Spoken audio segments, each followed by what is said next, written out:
I'm Dan Smolen. I built a successful executive career in marketing and communications before becoming a top headhunter and founding my own executive search firm. Now get this, every day, mainstream media runs stories in which old school bosses and thought leaders frame your work and workplace issues in ways that are often divisive and unmeaningful. And that's just crazy. The time has come for you to answer the question, what's your work fit, so that your work and career fit who you are, how you want to live, and what you want your lasting contributions to be. What's your work fit? It answers your questions and tackles the issues that keep you up at night about advancing your career in this time of workplace revolution. So let's get started.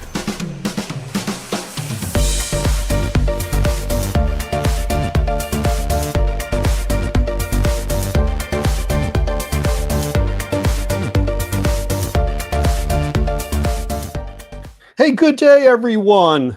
Dan Smolen here from What's Your Work Fit. I hope you're having a good and successful day.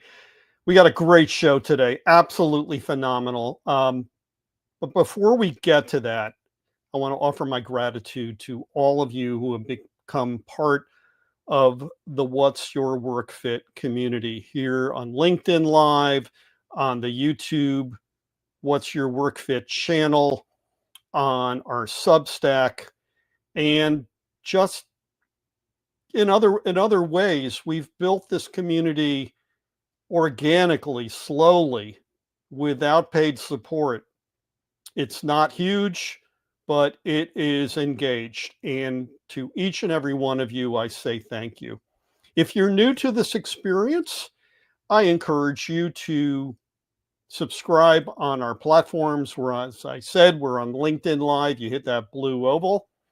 We're also on YouTube at the What's Your Work Fit channel. You can hit that subscribe button. Next up, we have a Substack, which is gaining in popularity. It's had a big spike in subscribership over the last 30 days, and I'm so pleased about that. This is our What's Your Work Fit Substack.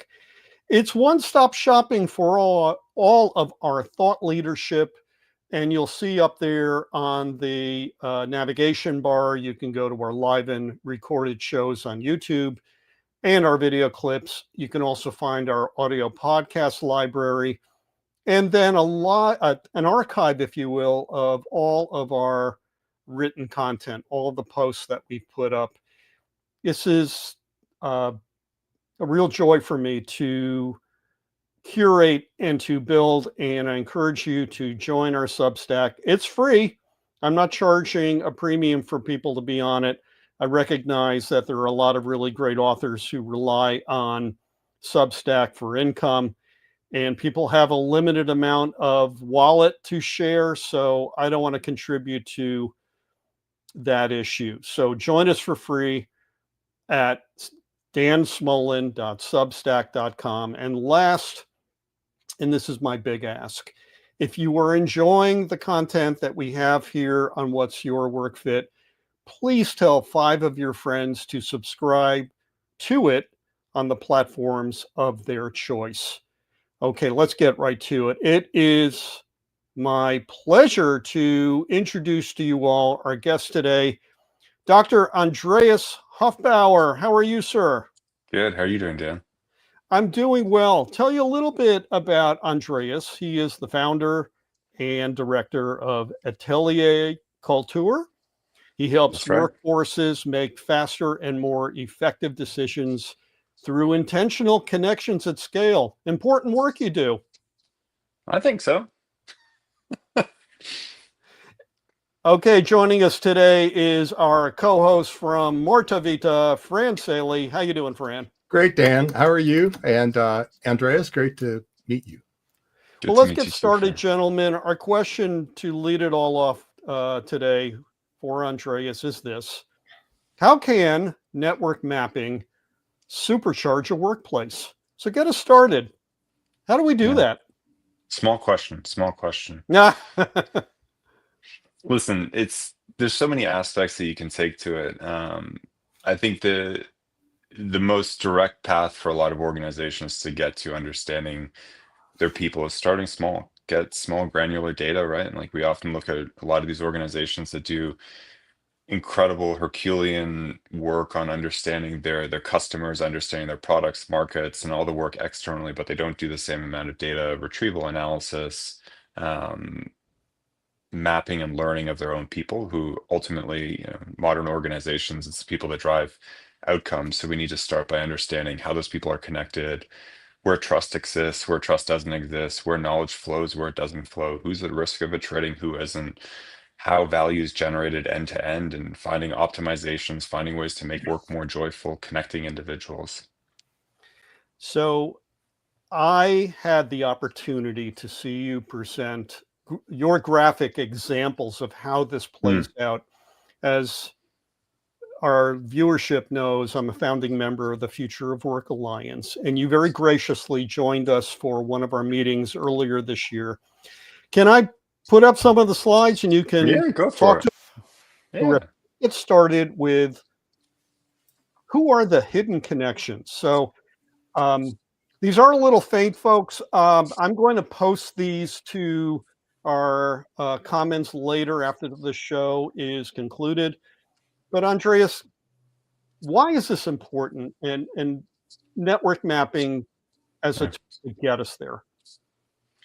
Yeah, the easiest response is we all know who the super connectors are in an organization. Usually there's a handful of people that you can point to and say, hey, these are the folks that are doing a lot of the work. But what I've heard over years and years of doing this work in organizations is I spend 10, 15 hours of my week connecting people, helping people find the knowledge, resources, individuals, helping build influence, helping people get the support, feedback that they need. But that doesn't show up in their performance review, right? So at the end of the year, they get marked on basic metrics, and oftentimes we see people that are really knitting the fabric, lubricating, making sure that work actually happens. They don't get recognition for that work, and then oftentimes what happens is those individuals, they get burned out because they're still trying to then hit performance metrics that are just purely outcome based, Mhm. and don't really take into account that there's a lot of people that need to connect other individuals and parts of an organization, especially as we get more and more distributed, to make those outcomes possible. And if we're not recognizing those individuals, they get burned out. Those individuals move on to other organizations, and then oftentimes you've both experienced it. Most people probably listening to this have experienced it. Somebody leaves, and all of a sudden, things just don't seem the same way anymore. Things just take longer to get done. There's more and more meetings. Their leaders get overwhelmed. Things slow down. Projects don't hit timelines, budgets, or expectations. And it's because we're missing these hidden connectors. So rather than just focusing on the handful of folks that people can easily point out in an organization, we need to start to understand who are those individuals who are like day in and day out weaving that micro fabric of effectiveness within an organization, connecting people, making sure that people feel like they're not working transactional, but they have individuals who are there to support them, and pulling those out, elevating those individuals to make sure that we can identify who are the people who are day in and day out, making sure that different parts of the organization stay connected. So let's get to the next slide. Who are the most influential? So Mhm. why is it important to network map this? Influence, it comes in so many different forms, right? You can think about influence from a standpoint of just pure connections. So individuals potentially, if you want just a really simple message to be passed through, you might want to look at influence and who are the individuals who are connecting knowledge within an organization or brokering between communities, and understanding for different types of knowledge to flow, we're going to look for different individuals. And we want to make sure that when we're trying to get mass messages out, we're getting those to the right people. But also if we're trying to shape behaviors, interactions, perceptions, that we're finding individuals who have really close connections to individuals, people who there's trust, reciprocity, understanding, communication. Again, we've all been in organizations where executives are sitting here, they're pushing down information and they just assume that it's just going to disseminate out, but they don't Mm. have the right people in those networks. So that's why we always hear about that executive employee disconnect. And oftentimes it's because there's such a disconnect. So we need to find those people who are locally relevant to the populations that we're trying to disseminate information out, being able to identify those individuals and work with them, right? Bring those Mhm. people into close conversations so that they feel that they're actually part of that conversation. So that then when they go to their peers, the people that report up or roll into them or in their periphery, or like in their little worlds that they're operating in, that they feel like there's closer connection, that they're closer tied to that information. So being able to pull out people in those instances, and then also using those people to listen up. Who are the people that are getting spoken to the most? Who are the people who are hearing the most on the ground? Those are the people that we want to be in close contact with, right? Because it goes both ways. We want to push information down, but how many organizations claim to be customer first, and executives, middle management have zero connection to the people who are actually daily interacting with customers, seeing problems, interfacing with the challenges of the organization and how it operates. If we don't have the individuals that we know who are influential there, who are the people who are able to gather the information from the people who are frontline workers, who are actually engaging with our customers, we need to identify those individuals so we can kind of collect information at scale and listen up into the organization as well. So then we get to the periphery. Who's on the Yeah, periphery? What can you yeah. tell us There's about that? so many times in organizations, especially when you look at folks who are more tenured in their careers, they have positions of greater authority in the organization. No matter how that's defined, they tend to have more diverse networks, they have more integrated networks. But we start to find in more distributed workplaces, in organizations that are very large, is that you have individuals who have roles that become really siloed off, and those individuals, they start to become less connected to the overall organization. These people Hmm. have way higher chances of attriting. So being able to identify people who have few connections, when not only does that make work less enjoyable, these people tend to be the ones who say work feels transactional. They don't have friends. They feel lonely at work. They feel Mm. disengaged. It's because you're just you're isolated, and oftentimes that's just a product of maybe their leaders aren't as effective in helping them build connections. Maybe there aren't really good programs in the organization for building community, and building connection between different areas of the organization. Maybe they have a really poor onboarding process, or there's something else going on, but we want to identify those individuals who are most likely to attrit, who have fewer connections, and be able to figure out, is this something that's systematic? Oftentimes we find it's junior employees potentially, that came into an organization in particular pathways. So maybe that's just a sign that, hey, we need to change that pathway, or we need to just understand why it's this type of individual, or if it's not systematic, what's going on there? How can we start to uncover the information that we need to bring those individuals closer into the fold? Because the more connections, or the more diverse connections individuals have, and making sure that those connections are aligned with the outcomes that the organization or the business unit is trying to drive towards, we find that those individuals, they stay longer, they contribute more, and they have greater impact in the organization. So identifying them early on, quickly, that's probably the most effective way to getting the most out of your people. And then we have wide bridges. Explain Yeah, that to us. yeah. So super important. Again, large organizations that are distributed, you start to see them fanning apart. They become more like an archipelago of disconnected islands. And what happens then is that not only things slow down, but knowledge doesn't transfer. And what we saw a lot over the last few years is, as organizations do become a bit more archipelagoed out, and that's not saying that people need to go back to the office. We saw that pre-pandemic in any organization where people are, more than 30 people, and you don't know every single individual who's around you. You start to see that those different teams, different functions, different areas of the organization, they start to be connected by maybe a manager. Maybe that's not a direct connection that somebody has on that team, because it's like, a few steps above them. What you start to see is knowledge doesn't transfer between them. So if you're trying to rapidly move through changing markets, addressing new market opportunities, pounce on opportunities, circumvent shocks to the market, if you don't have those wide bridges, so you have a lot of connections between different parts of the organization, where trust, reciprocity is built up, knowledge slows down. So we want to make sure that we have a good amount of connections where there's reciprocal connection between them, and they're overlapping, so that individuals can not only quickly gather information, but they can kind of start to suss out and understand, where's that information coming from? What was the context within which that decision was made, so that they can absorb that information quicker. And last but not least, who facilitates knowledge transfer? Yeah. You know, most information, the kind of information that we're most interested in, not the stuff that you can asynchronously throw into some database and somebody can pull back, and there's no interpretation required. Like an earnings number, we can kind of take that Mm. at face value, but really the information on, hey, maybe there's a new way to serve a client, or a new inside opportunity, and a client. We want to find those individuals who have connection across the organization. So being able to identify those people who touch a lot of different parts and who can connect us really quickly to different areas, it becomes really powerful for understanding how knowledge transfers through. Sometimes we think people are big knowledge brokers, but they don't have as diverse networks. And then we might find individuals, again, like we were starting to talk about earlier, individuals who are kind of those hidden connectors who have a lot of connections throughout the organization who can move information really quickly. We want to make sure we tap into those individuals. That's great. I just want to remind our audience again, if you missed any of the slides, we will have them posted in the comment threads on LinkedIn Live. Fran, get us started. Great, Andreas. This is fascinating.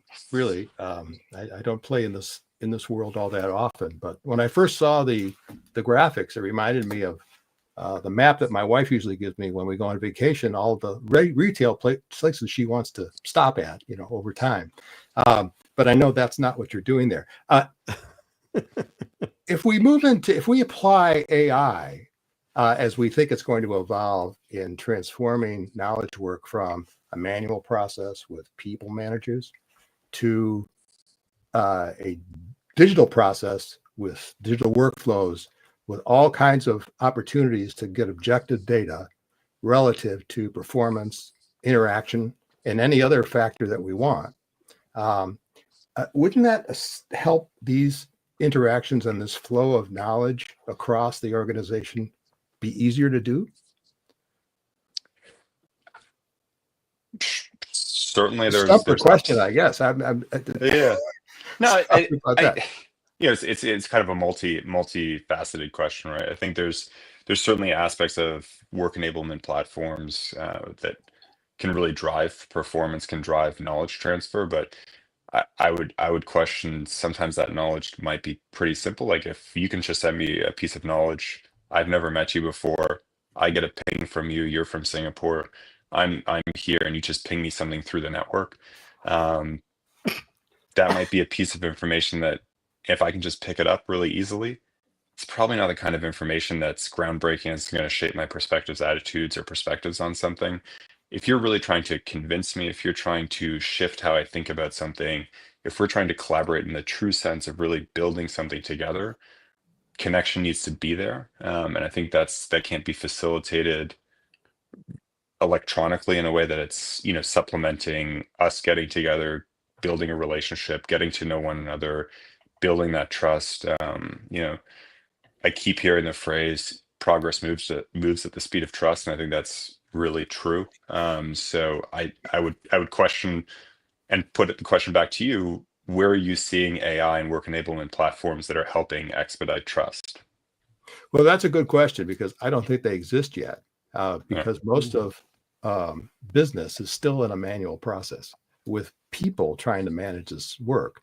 And again, this is a timetable that could be 3 years, could be 10 years, but it would seem to me that if we were able to, as part of our digital processes, include the data associated with how people were doing, how they felt about the organization, were they getting the right information, that somehow could be measured digitally, and an agentic bot of some type or agent would have the ability to say, hey, these people in this area don't seem to be getting it. Let's do a little more research into what's going on within their group, within specific people, because you'll have the operational metrics on every individual, and you'll be able to consolidate those, all that, and all those analytics will be done kind of automatically. But you're right. It is the interaction. It's taking those analytics and then applying them to the people. And how is that going to benefit them? Well, presumably the people who didn't feel they have a voice in the past would receive some information. Let's talk. Or there would be a real human who would be sort of supervising, taking that information. So in the areas where difficulties have emerged that you've identified, might not AI be able to improve the knowledge flow and the action necessary to get people back into the fold and more aligned with organizational desires? Certainly, I can see the AI can certainly help in that. I think that we have to take kind of a back step. I think we're where are we meeting organizations when it comes to data proficiency and performance analytics and real people analytics. Sure. And I think a lot of leaders and organizations are still trying to get there. So I think kind of skipping the step, to me, it's no different than saying, Fran, I don't know your background, but tomorrow you're going to go do an Ironman. And then you tell me, well, I've never cycled before, and I'm not a good swimmer. No, but you're going to go and do this. Like, I can get you all the AI algorithms on your Garmin and your watch and get you a synchronized training plan. It will all be great. Then what do you do, right? Like we see oftentimes when we work with organizations, there's like data overflow because we're meeting people at a point where we can bring data and like insights, and we have to go all the way back and help them understand just basically, how do you build those connections? What are those connections? How do you actually act upon this information, right? Like that, to me, it isn't, hey, AI is going to come, and yes, it can come and it can bring a ton of information and overwhelm. I think you still need to have that really foundational and base understanding of, well, what does this information do? How would you act upon it? I think that's where we need to like start working with organizations more, right? Because as the speed of AI increases in organizations, it's just going to mean that we have to collaborate more quickly, right? Like if we can get our work done so much quicker, we have to be able to coordinate more. I was chatting with a law group where the stuff that used to take weeks to do, they can now do in 5-10 minutes. Mhm. That means cases are getting closed a lot quicker, which means that they have to think a hell of a lot quicker than they did before. They don't have the time to ruminate over things. They don't have time to walk around. They don't have time to like let things sit. So that might mean different practice groups have to work a lot quicker, a lot more effectively together in matter of days, not months. And just to So follow how up are on we that, building up the capabilities for leaders to understand then, even base like who needs to come together, how they need to come together, rather than just giving them this bulge of information and then just feeling this cascade, which typically then people just are like, I'm out. Just too much, too overwhelming. you described the situation that now exists in many areas of knowledge work, where things that used to take days, weeks, months can be done in 15 minutes, Hmm. and that translates, I think, to social concerns by individuals over their relativity to the organization itself. And I'm sure you're aware of the AI projections in terms of what's going to happen to the workforce as we require fewer and fewer people. Certainly, they'll need less space to do work, but we'll probably need less people, and that puts individuals, I think, in a very difficult position when they are concerned about their future and their ability to generate income versus how they fit into an organization and are they happy there. I mean, it's kind of a existential threat to them. So can you give us some insight into how that's impacting organizations today? And certainly it will be something that emerges in we're going to take unemployment from 4% to who knows where. Certainly as unemployment creeps up, this is going to become more and more of an issue. And is it going to help or hurt getting the alignment that is organizationally driven into people who feel somewhat threatened of their very existence in the organization? Yeah, I'm by no means an AI expert in I'm not workforce either. management. So probably not a conversation that I'll weigh too much in on. But I would certainly say like it puts more and more onus on relations, right? And like building relationships up and understanding the value of those and finding areas of work where that's incredibly valuable. I would argue that in most organizations that still exists. Most work enablement platforms are going to augment work and give people more capability and capacity to do incredible things together. But now we need to make sure that they have those abilities to do that, right? And for leadership, again, to imagine what that is if we take people and offload the stuff that they don't really like doing, the crummy work, and then being able to really engage in the work that drives stuff forward. If we go back to your example on, how can we use AI to build all this information? Well, if we can use that to like offload all the stuff that is manual, is kind of really bad, and some of the really terrible frameworks of gathering data in organizations that tends to be like really disparate, really disconnected, really not easy to put together and generate insights out of. If you can offload that, that's great. But then make sure that we're building the capabilities of those individuals so they can understand how to actually action upon that information, how to use that to drive business performance and take an organization into the future, whatever that might look like. So I think it goes both ways, right? It's like you're offloading some work, but how do we now think about how we can take our abilities, and one of our incredible abilities is to relate, understand, build human connection, and identify capabilities or hidden dimensions and hidden latent talents in individuals and markets, and pulling that out just really turbocharge growth. Great, thank you. What excites me about the illustrations that you provided us is that I think it arouses a lot of the visual learners out there who may look at engagement and say, I don't know how to get this started. Mm-hmm. And just as a personal professional aside, but years before I was in recruitment, I was in the database and digital marketing arena, and one of my jobs was to sell data. And at one point I was selling business to business data, which is dry as toast. But what changed the selling process was when we put a mapping tool on top of a database to say, okay, Joe, do you want to see where your best prospects are? They're right here along Route 1 and the intersection of Main Street. Mm-hmm. Ah, I see it.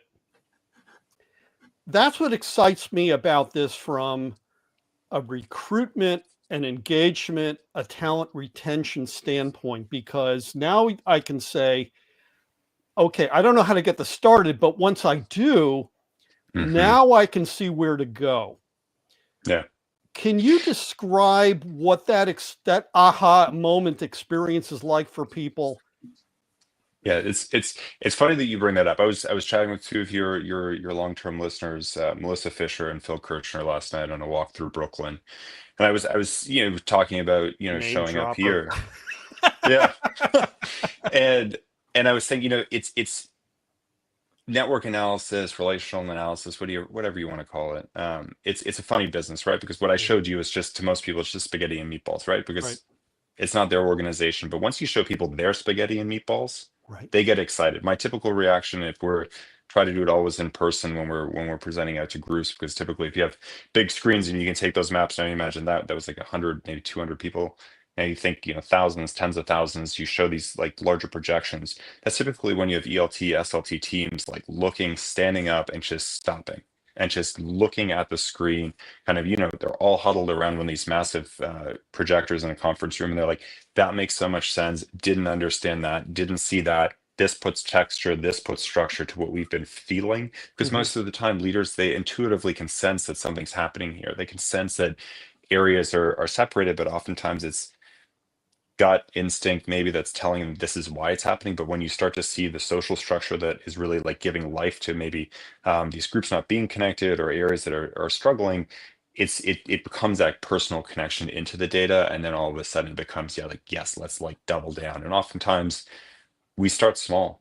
Starting really large can be overwhelming. It's, even for large organizations that have really built out capabilities and capacities around making decisions on this, it's a lot of new information coming at them at speed. And, once you take a few relational questions, you back end in all their HR data, any other data, performance, team, all that kind of stuff, all of a sudden you get a lot of comprehensive visuals into an organization. Then all the back end analytics, like robust analytics that you'd run.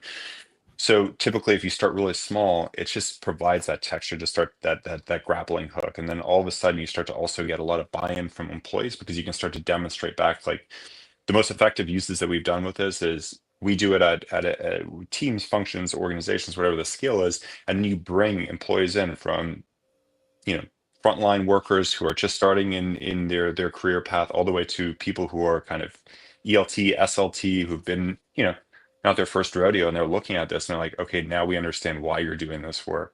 And when you are honest with your data, when you're honest with how you want to action upon it, you have a good leadership team, and the individuals who are part of it want to actually action upon it, and they talk to those individuals what they're seeing in those structures and how they want to act upon it, you get a lot of buy-in in organizations. And oftentimes it just builds awareness when you see leaders who are like, I didn't realize that my team was so disconnected. I didn't realize the impact of these individuals who are now sitting at the periphery that we need to pull in more, or my need to control something is meaning that I've become a bottleneck versus pushing down meetings so that we can create more alignment and more speed to decision.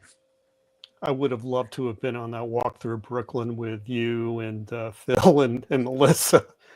It started off with a ferry ride with Corinne and Phil. Oh, you're really name dropping one of our Yeah. one of our former and future guests, Corinne Murray.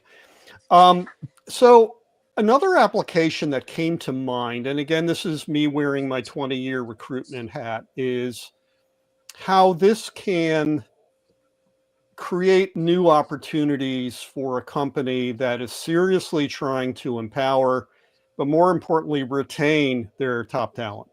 And perhaps we often work with big distributed multinational global companies that have people all over the place.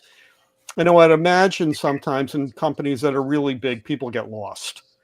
But I look at this and I say, wow, a chief people officer or a chief people team can actually use this tool to uncover hidden rock stars. I hate that term, but I don't know what else to call it. People who are high opportunity talent who can be reached out to and say, Andreas, we don't know each other, but I happen to see the work that you've been doing. By the way, all this comes through network mapping. I wouldn't have found you otherwise. And we want to talk to you about perhaps your next chapter with our company. Yeah. Any thoughts on that? Yeah, we've used it. That's a great insight. We've used it in two ways that align with that. One is to the latter part of what you were chatting about, is you find those people that you start to identify as, okay, these people probably have latent potential. There's something really in them. They're performing well. What you do then is start to pair them up with emerging leaders, or you find those emerging leaders who have that latent potential. You find that, the independent contributor who's on their journey up. We know that one of the biggest shocks to your career is going from independent contributor to now managing people. And then we've seen a lot of organizations, all of a sudden the manager who was just an IC and didn't really want to become a manager now is managing managers. How do we start to pair those individuals up so they have the greatest success? And we know that if we pair them up to, the most prominent individuals, those prominent individuals, they don't have that much time. But if you find those micro connectors, those emerging leaders who have really diverse networks and can start to plug people in, and you offset that with maybe somebody who's a bit more senior, who also has a pretty diverse network, you can start to create more opportunity spaces for those people to shine and identify where does that latent potential really start to shine? Where does it start to come out? Where can they apply it in the most effective ways in the organization? Oftentimes that excites individuals, and then you see these retention paths and you see individuals staying longer, right? So you can start to build that up, and not only as you start to expose people to different areas, you start to create those connection points between different areas. So when we often hear leaders talking about creating more cross-functional collaboration, these are practical ways to start building that up. And as people start to move through the organization, they become those tying nodes that start to create a more tight weave in between those different functions, those different regions, or whatever it might look like. So there's a real, constant, you can pulse that quarterly, every 6 months, every year, and start to identify those individuals and help them on their paths by connecting them in that way. But what's really beneficial too is we know that most young employees entering organizations, most people in certain phases, they're really looking for growth opportunities. Who can we grow from? How can we find growth opportunities? And what we found is when you start to use network mapping and show people's journeys through an organization, oftentimes it shows people that there isn't a linear path here, but some of the most interesting jobs are the ones where people have gone through different areas. And again, they become the people who tie things together. So they become like some of your most effective and powerful contributors in an organization. But then it shows individuals these paths And if you start to show like what are those conditions, and you have individuals, you map that out. We've used individuals and organizations to speak back to younger employees and be, I built this connection. I took this stretch assignment. I really advocated, had people advocate for me because I formed a relationship with them. That individual advocated for me to take the stretch assignment. Then I found out that, finance is the area that I really want to be in. Now I'm growing in this area. And now you're the chief of staff to the CFO, but you came from an area where that's you would never see the through line there. But those individuals then understand so many different functions and have more meaning in their work because they found their journey. But by showing individuals and organizations like these are pathways of opportunity and possibility within our organization, you also create more imagination, I think, in organizations. And we've seen that creates more individuals trying to connect, find opportunities. And then if we pair that with a model where you're really helping individuals connect to emerging leaders to more senior leaders and individuals in different parts of the organization through buddy systems, you can create more of those pathways. And that just shows individuals there is opportunity here, but obviously that goes two ways, right? There's the onus on the organization to build those programs out, have really robust data to guide that so that it actually leads to effectiveness. But then you also want to put that onus on, part of the burden on the employee, right? Like they have to want those opportunities. They have to say, okay, like this is where I want to go. I need to take ownership of my career trajectory, and this is an opportunity path that I can take. And not every company has a culture that would support talent being an explorer within the building. I once worked at a company where I went to a Christmas party, our first one at the company. I had just gotten hired, and I was admonished for talking for people outside of my department. And I'm like, I work with them. What? I work in a very insular business. Yeah. So I think the real enticement for senior management of a tool like this is the positive ROI impact. You're retaining talent longer. The longer that you have positive ROI with talent, the better off you are going to be, because if you lose them, you got to replace them. And you have to hire a guy like I used to be for a lot of money. And that doesn't typically make sense. I'm gonna pass it off to you in a second, Fran, but I just want to offer up. We have a viewer in Kenya, Nixon. Thank you for joining us today. Likes our content. Hey, very good. Fran? Andreas, how do you see the generational divide impacting on your recommendations for organizations? I mean, if you're going from, Gen X through Zs, that's quite a different personality type. And there's been an evolution of how people think and how they relate to organizations.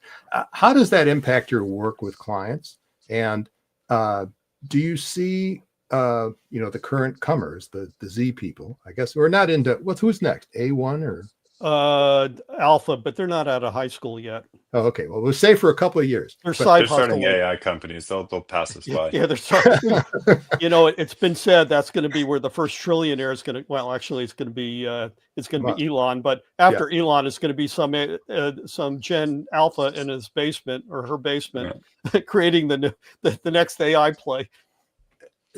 How does that impact on what you do and how clients feel about implementing activities to further the information across your networks?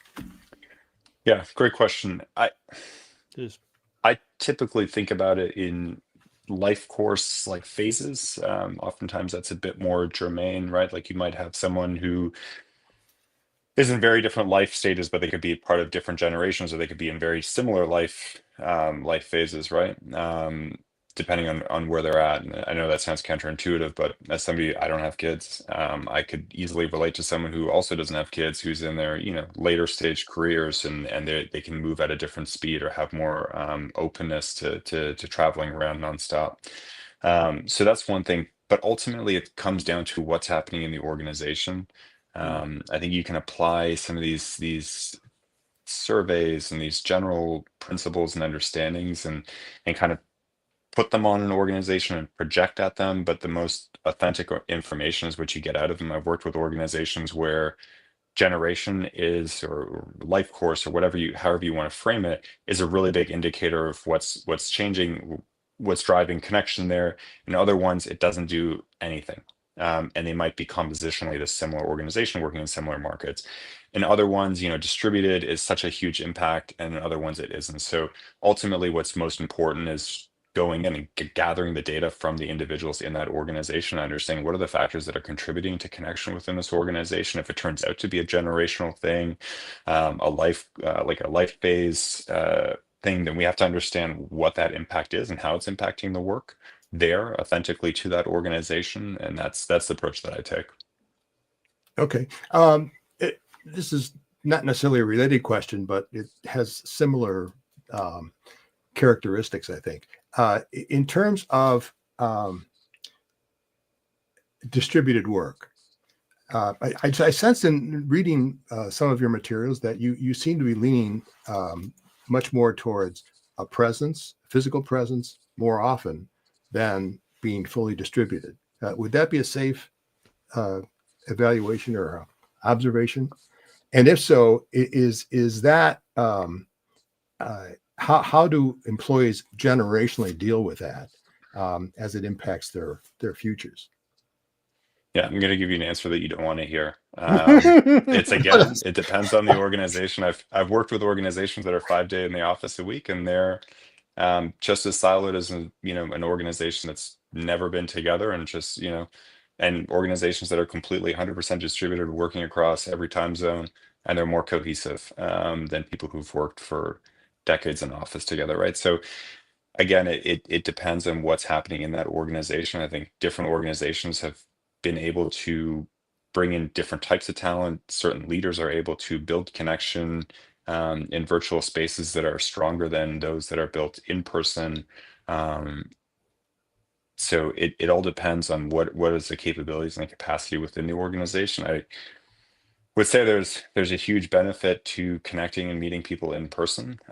So organizations that are able to understand how they can do that at scale, they're the ones who succeed. Brian Elliott just put out a piece on Zillow and the work that they're doing to bring people together across a massively distributed organization. And we see in organizations that do the research, understand their people, and then understand how to intentionally bring their people together, right? Because we often see organizations that do a really bad job of bringing people together. Maybe they do offsites, but they're not connecting the right people. They're not being intentional when they come into space, and a lot of texture and qualities of when people come together are overlooked, which are huge missed opportunities.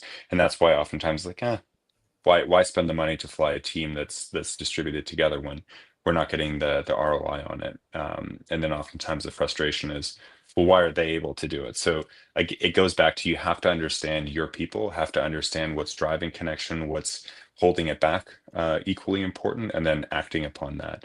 And then that will decide the cadence of how frequently you need to be in person, if you need to be in person, and then what that looks like when you are.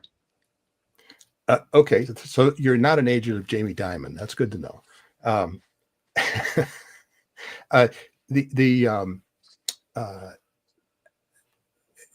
So basically, we can get good results in improving networks, regardless of whether we're a 5-day in the office company or a fully remote organization. It's just different characteristics that exist within those organizations that would be adjusted. Yeah, I mean, listen, like we didn't make up silos and poor communication and slow delivery of projects and every other thing under the sun post-COVID, right? Like these were things that happened in organizations pre-COVID. There was people who were sitting on the same floor. I worked with a lot of organizations that were in person 5 days a week, that professed to be flat organizations, all open floor plan, sitting on these beautiful spaces, and they were more siloed and more vertical than a traditional legal or financial institution. So ultimately, again, it goes back to what's leadership's position on connection, how are they implementing and acting upon that, and then that will really determine what happens both virtually and in space, right? Because if you don't have the practices, the rituals, routines to connect people when they come into space, then there's no point in bringing them into space, right? Right. Okay. So, my friend Helena Minsk teed up she couldn't make the show today, but she teed up a question about network mapping making sense for distributed workplaces. But could it also benefit one's career advancement? And in particular, can I use this to, and I think you may have touched upon this a little, to suss out opportunities that get a person out of their comfort zone or perhaps out of their silo so that they can grow and build a work fit? What are your thoughts?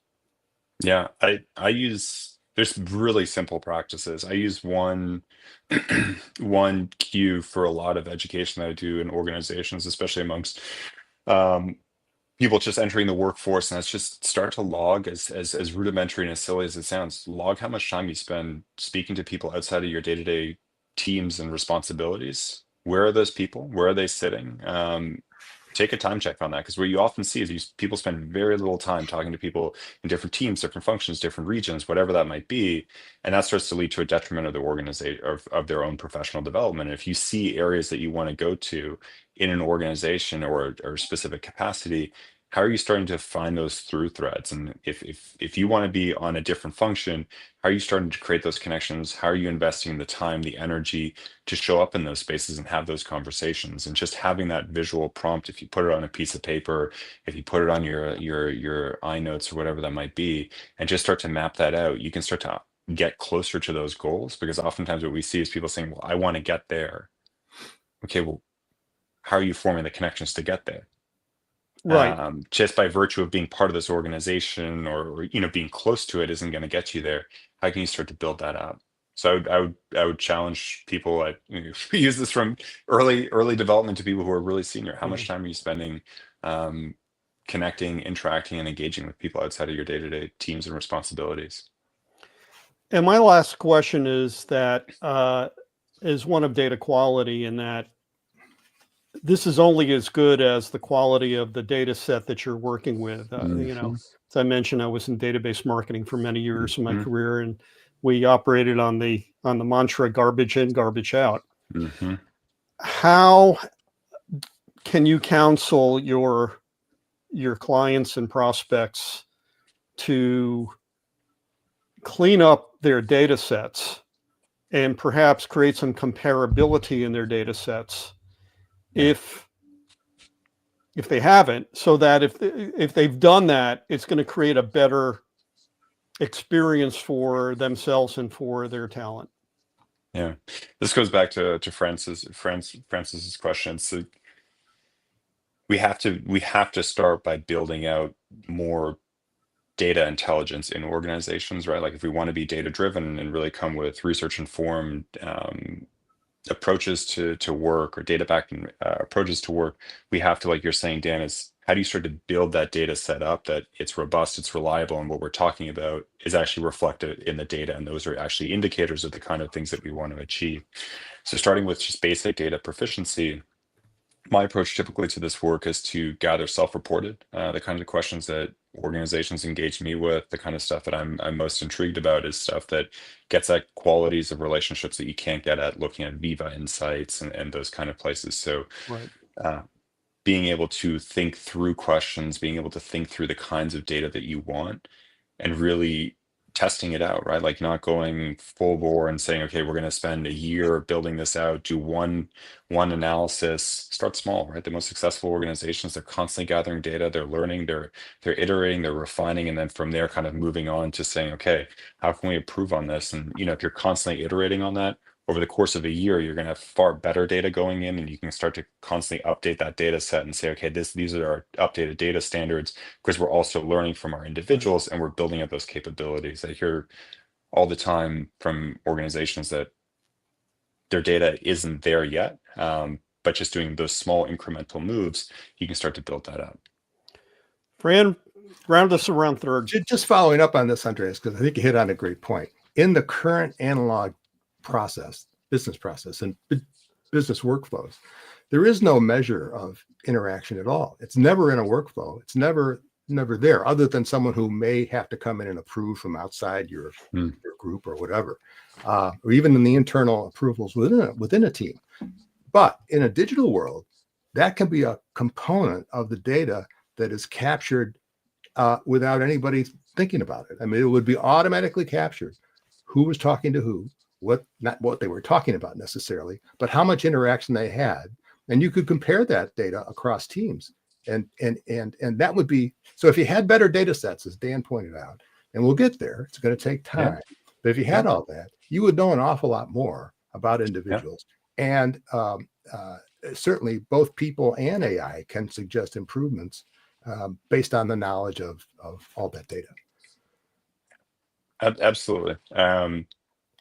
There's certainly a through line there. There's a there. I'm sure it will come. But again, it goes back to Dan's, like, how do you making sure that data is really clean? I was hearing last night that a large organization where you expect a lot more cleanliness and data and higher expectations is happy with an error margin that's insane when they're measuring people performance. So we'll get there. we have a bit of way to go, and I think that's just in the quality of the data, and it kind of goes back to not relying and hoping that AI will solve issues. Like, we need to be really actively engaged in building these things out, and for sure. starting now, not waiting for someone to come into the space and say they have this solution, because oftentimes that data isn't as clean as is sold to them. Correct. A friend of mine is a senior executive in one of the major banks. I'm not at liberty to say which brand, but he said to me, the quality of the data that we have is abysmal. It's not comparable or comparable, and a lot of the data sets are empty in certain fields or wrong. And so I think in order to do this and do this well, you've got to commit first to fielding surveys that have comparable data sets to them, and to continually monitor the hygiene so that you do have a clean enough data set out there that these mapping tools actually pop the way they're supposed to. I mean, I was one of the most rudimentary metrics that we've been talking about now for, unfortunately, 5 years is attendance. I was chatting with someone again in a very sophisticated organization the other day, and they have zero attribute data on the individual with that. How are you going to act upon that?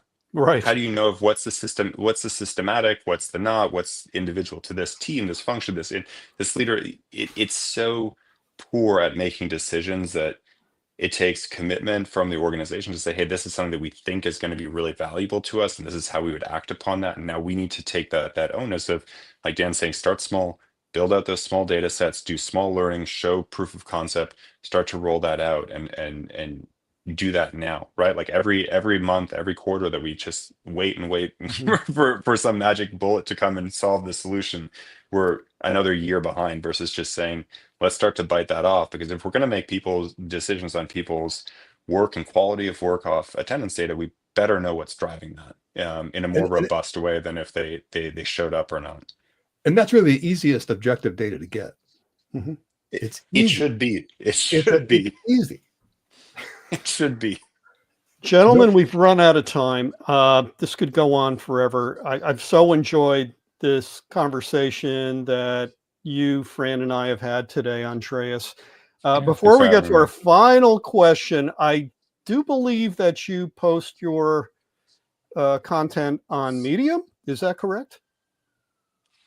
Not for a while. Not for a while? No. Well, so where would somebody who wants to learn more about you find your website? And find my website. You guys can throw my email in. People can reach out. Happy to have a conversation. I think that's the line of work I'm in. I don't sell a product or a service. Right. I'm in the diagnostics business, and I might have a solution set to that. If my solution set meets your challenges, I'd rather approach it that way.